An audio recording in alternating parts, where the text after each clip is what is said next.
और उपस्थित यहाँ पर मेरे भाई बहनों, गीता के प्रथम अध्याय और द्वितीय अध्याय के पश्चात जो पूर्व में गत में जो वाचन किया है,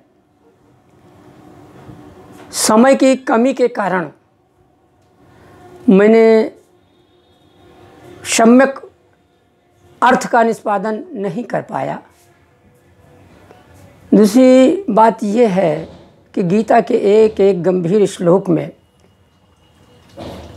अगाध ज्ञान की अकूत संपत्ति भरी हुई है और उस अकूत संपत्ति को बाहर निकालने के लिए स्वयं का ज्ञान कितना कारगर हो सकता है, ये हम प्रभु कृष्ण पे ही छोड़ते हैं।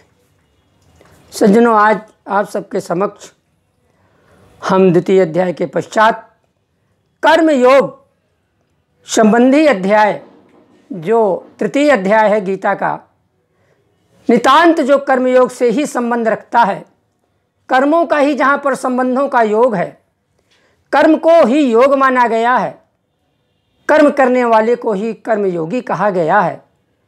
कैसे कैसे कर्मों के करने के कारण कौन कौन प्रसिद्ध हुए, कैसे कैसे लोग हुए और उन्हीं के तदनुसार हमें भी आचरण करना चाहिए। इस कर्मयोग के सिद्धांत पर आज गीता के इस तृतीय अध्याय को आप सबके सामने हम प्रस्तुत कर रहे हैं। हरि ओम। अथ तृतीयोऽध्यायः।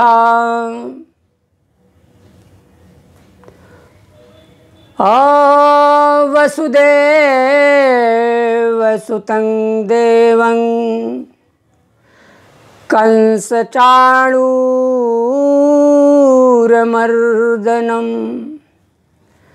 देवकी परमानन्दं कृष्णं वन्दे जगद्गुरुम्। एकं शास्त्रं देवकी पुत्रगीतम् एको देवो देवकी पुत्र एव। एको मन्त्रस्तस्य नामानि यानि कर्माप्येकं तस्य देवस्य सेवा। अगर ज्ञान का दीप घर घर जलावो। सज्जनों, ज्ञान तो सबके पास है, परंतु आचरण रूपी ज्ञान हम जब तक नहीं प्रसार करेंगे, नहीं हम बांटेंगे, स्वयं से नहीं करेंगे, तो क्या गीता के ज्ञान की धारा, गंगा की धारा क्या बह सकती है? सबको बहाना है। अगर ज्ञान का दीप घर घर जलावो, तुम्हें आचरण का जलाना पड़ेगा। करना महाभारत यदि तुम्हें है, तो गीता से गंगा बहाना पड़ेगा। करना महाभारत यदि तुम्हें है, तो गीता से गंगा बहाना पड़ेगा। श्री कृष्ण भगवान। अर्जुन उवाच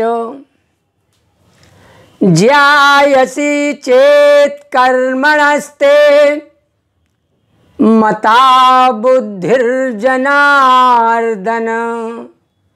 तत्किं कर्मणि घोरे मां नियोजयसि केशव।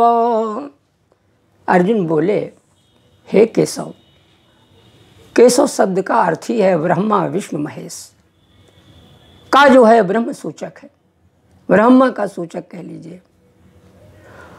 और उसके साथ साथ जो ई शब्द है वो शंकर का सूचक और वकार शब्द जो है उससे सम्मिलित होने वाला एक अपने में वर्ण है, जो वो ब्रह्मा विष्णु का सूचक, तीनों को मिलाकर के विष्णु का सूचक केशव शब्द कहा कि हे केशव। अथवा दूसरा अर्थ भी है, जिसके पास केश हो, सुंदर से बाल हों, उसे भी हम केशव कहते हैं। हे अच्छे बालों वाले केशव, हे ब्रह्मा विष्णु के महेश के रूप में विद्यमान केशव। एक बात हमारी ये है कि जब आप बार बार द्वितीय अध्याय में आत्मज्ञान का उपदेश किया, इतने बड़े ज्ञान का उपदेश किया और उसमें यही कहा कि इस आत्मज्ञान के बाद कुछ भी शेष नहीं रह जाता है लेने के लिए, मिलने के लिए। आपूर्यमाण मचला प्रतिष्ठं समुद्रमापा प्रविशन्ति यद्वत्। जब हमें समुद्र मिल गया तो क्या कोई चीज़ हमें लेने के लिए बाकी, उसकी इच्छा ही नहीं अब। तो वही अर्जुन कह रहे हैं कि ज्यायसी चेत कर्मणस्ते, अगर कर्मणा ते कर्मणा, अर्थात आपके कर्म की अपेक्षा, आपके कर्म की अपेक्षा, अरे बुद्धि ही हे जनार्दन, बुद्धि अर्थात ज्ञान योग श्रेष्ठ है। आय मता मन ऐसी मान्यता है। तो हे जनार्दन तत् किम कर्मणि घोरे मम, आप हमें भयंकर कर्म में अर्थात भयंकर युद्ध के कर्म में कथम माम नियोजयसी, हे केशव क्यों नियोजित कर रहे हैं। ये इसी के साथ ही अग्रिम श्लोक में अर्जुन कृष्ण से पूछ रहे हैं या कह रहे हैं, क्या कहते हैं, व्यामिश्रेणेव वाक्येन बुद्धिं मोहयसीव मे तदेकं वद निश्चित्य येन श्रेयोऽहमाप्नुयाम्। आप तो मिश्रित भाषा बोलते हैं, कहीं कहते हैं ये सत्य है, कहीं कहते हैं ये सत्य, कहीं कहते हो ऐसा करो, कहीं कहते हो वैसा करो, तमाम सारी व्यामिश्रित करके आप कुछ बातें कह रहे हैं। तो उसमें हो क्या रहा है, बुद्धिम मोहयसीव में, मेरी बुद्धि जो है मोह युक्त होती चली जा रही है, मोह के भ्रम में पड़ती चली जा रही है। इसलिए प्रभु आपसे प्रार्थना है कि तदेकम वद निश्चित्य, इसलिए एक बात निश्चय करके कहिए जिससे कि अरे श्रेयोऽहमाप्नुयाम्, जिससे कि मैं श्रेष्ठ कर वो कर्म में अपने को उसमें ले जा सकूं और कर्मों को कर सकूं। भगवान ने सुना, कहा ये तो अर्जुन ने बड़ी अच्छी बात कही। तो कहा अर्जुन इसमें कोई घबराने की बात नहीं, अब मुझसे सुनो। श्री भगवान उवाच लोकेस्मिन् द्विविधा, लोकेस्मिन् द्विविधा निष्ठा पुरा प्रोक्ता मया नघो।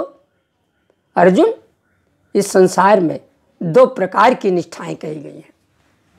सज्जनों निष्ठा किसे कहते हैं ये आपको मालूम ही होगा, और न मालूम तो साधारण मोटी भाषा में निष्ठा कहते हैं स्थिति को, दशा को।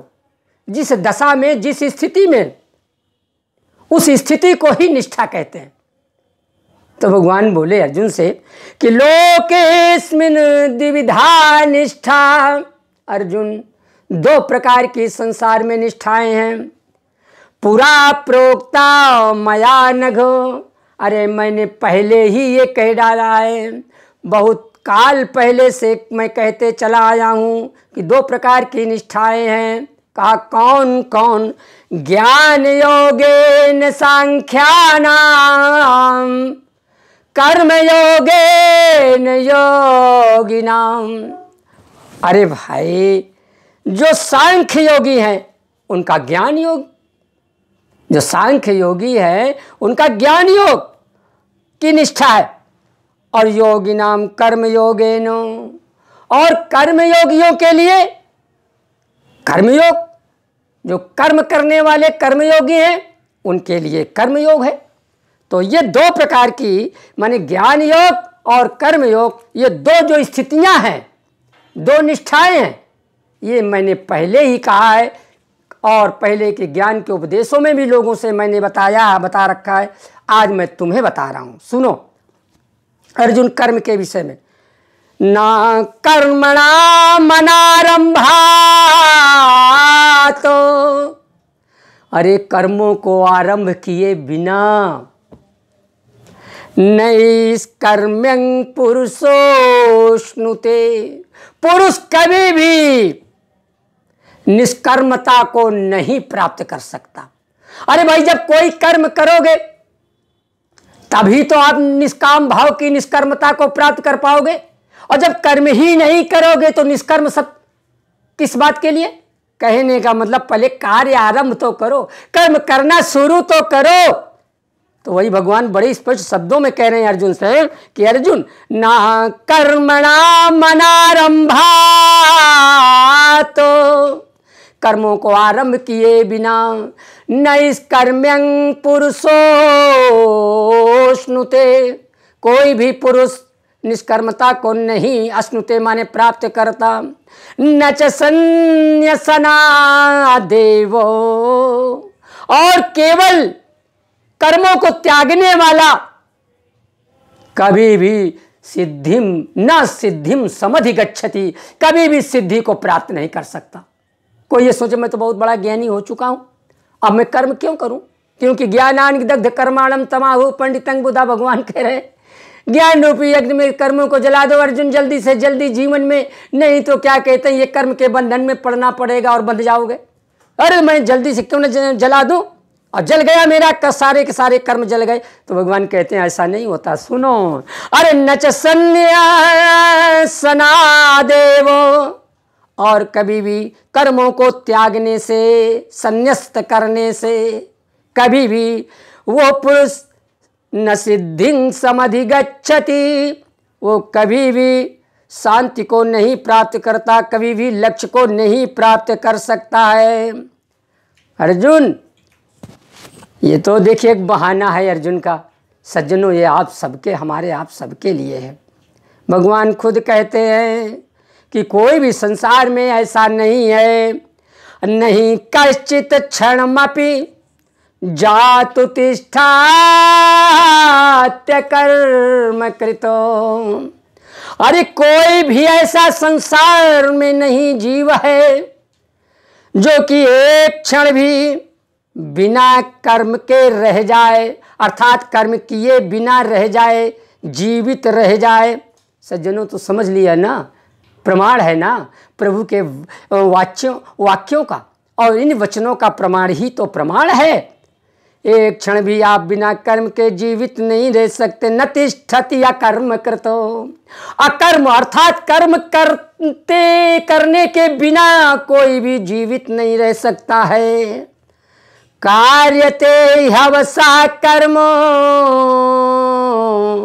सर्वा प्रकृति जैर्गुणैः, अरे प्रकृति से उत्पन्न, प्रकृति का अर्थ प्रकृति भी है प्रभु की, जिसे महद भी कहते हैं सांख्य शास्त्र के अनुसार।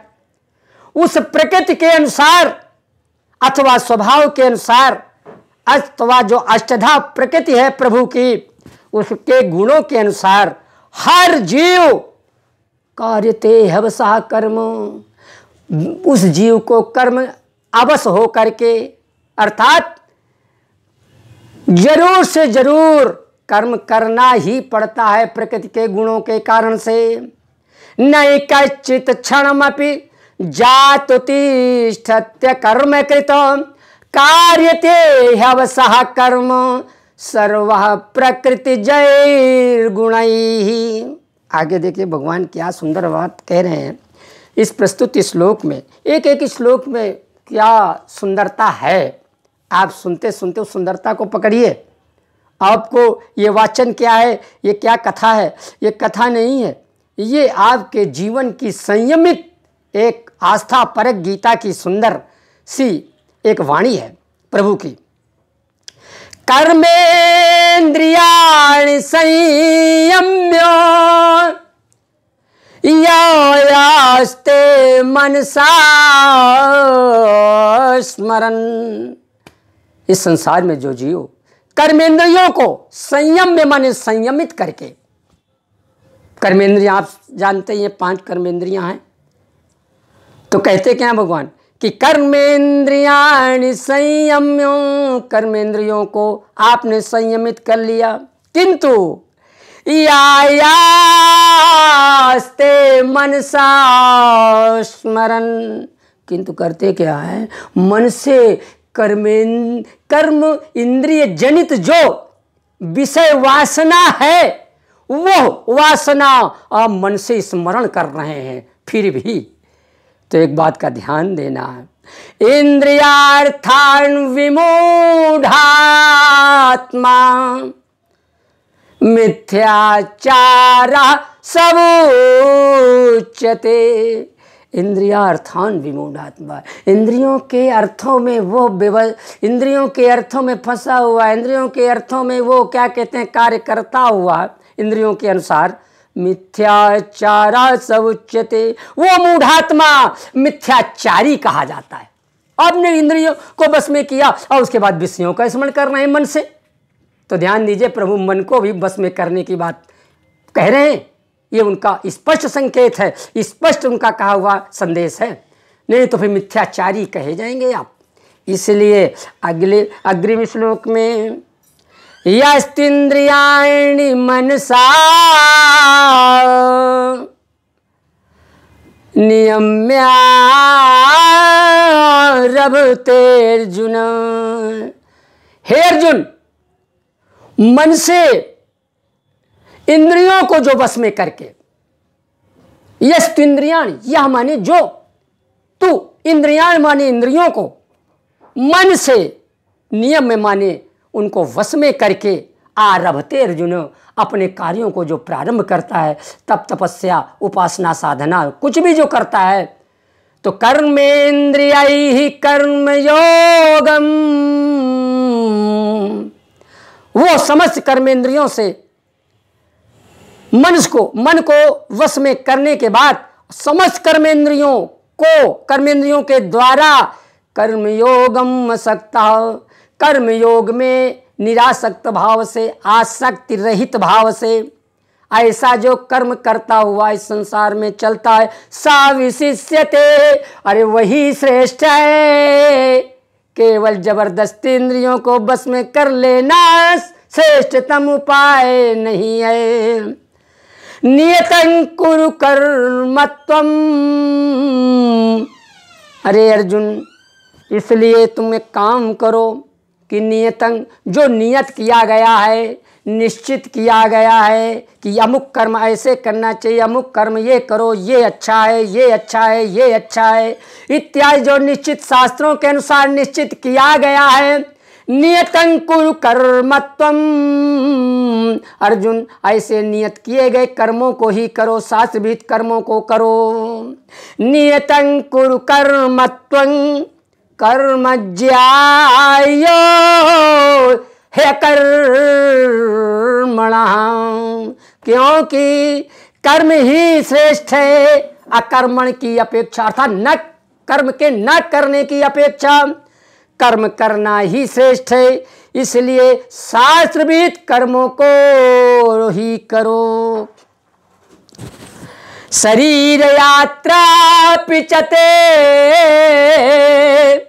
अर्जुन संसार है सज्जनों, सभी के लिए संदेश है कि शरीर यात्रा करते हुए, इस संसार में रहते हुए, शरीर यात्रा पिचते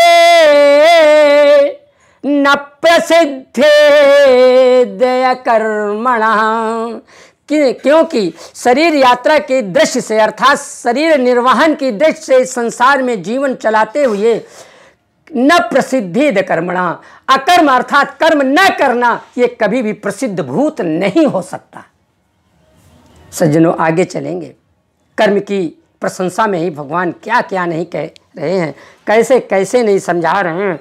आप लोग कर्मों को त्याग नहीं सकते हैं, सोते जागते कर्म होता ही रहता है। आइए आगे देखें क्या कह रहे हैं। यज्ञार्थात् कर्मणोऽन्यत्र, यज्ञार्थात् कर्मणोऽन्यत्र लोकोऽयं कर्म बंधनः। वाह, कितना सुंदर श्लोक। यज्ञार्थात् कर्मणो, बस इतने का अर्थ लो पहले। अरे जो भी कर्म करो यज्ञ के अर्थ प्रयोजन के लिए करो। आप कहोगे यज्ञ क्या चीज है? अरे 5 प्रकार के यज्ञ हैं। पाठो होमश्चता तथा तिथीनाम। एक तो पाठ स्वाध्याय, वेद शास्त्रों का, 6 सत्शास्त्रों का अध्ययन करना, स्वाध्याय करना, ये भी एक यज्ञ है।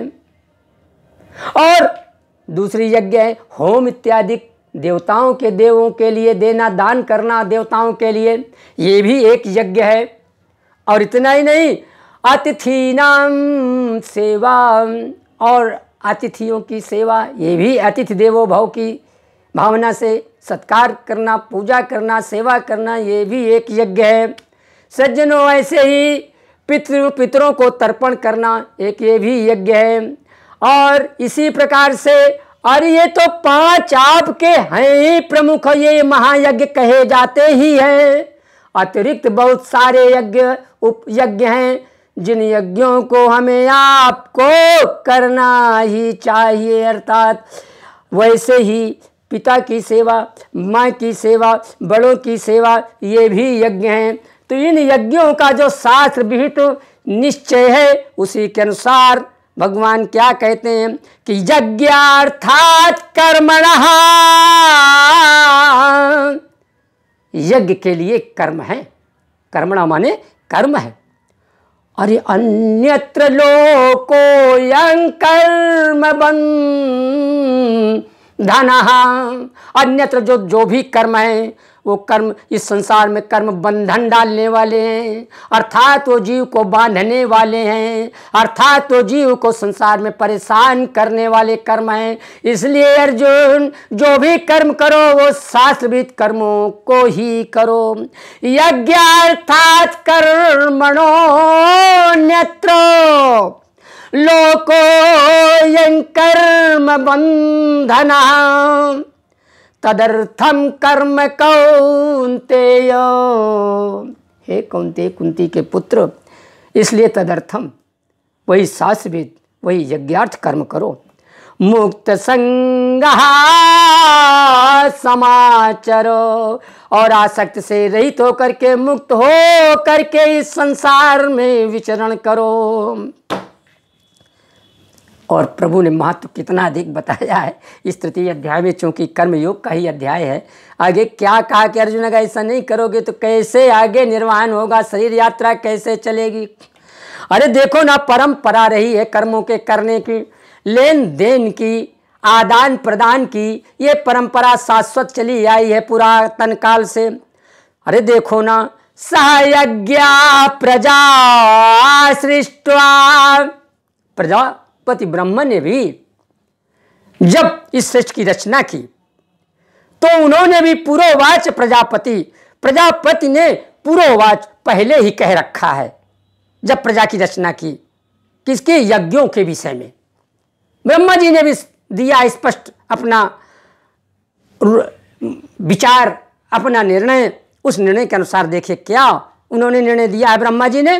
अनेन प्रसविष्यध्वम, हे संसार के लोगों, इसके द्वारा अर्थात यज्ञों के द्वारा, अर्थात यज्ञ के द्वारा, प्रसविष्यध्वम अर्थात तुम देवताओं को बढ़ावो, देवताओं की वृद्धि करो, यज्ञ पूजन हवन इत्यादि से, होम इत्यादि से। और एस वो त्विष्ट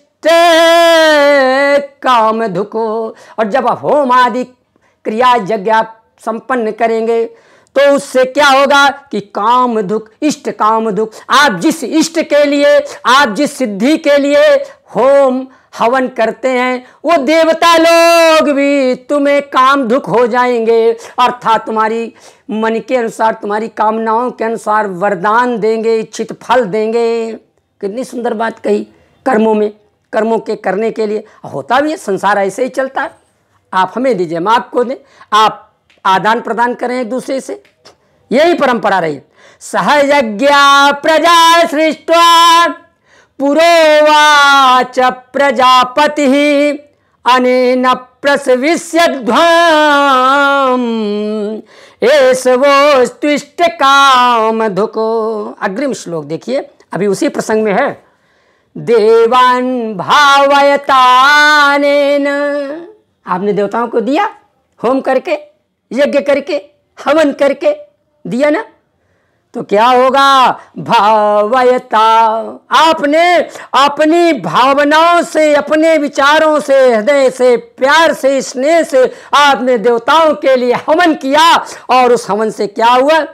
ते देवा भावयन्तु वहा, और वो देवता लोग भी हम सब के लिए, आप सब के लिए भावयन्तु अर्थात देने वाले बनेंगे। उसी भावना से परस्परम भावयन्ता, और आपस में एक दूसरे से भावित होकर के अर्थात प्रभावित होकर के विचारों से युक्त होकर के लेन देन की परंपरा से श्रेया परमवाप्स्यथ, निश्चित ही है कि श्रेया, जो श्रेय कारक कर्म का की सिद्धि है, वो परम अवाप्स्यथ, निश्चय ही महान श्रेय को अवाप्स्यथ माने प्राप्त करोगे आप सब आपस में।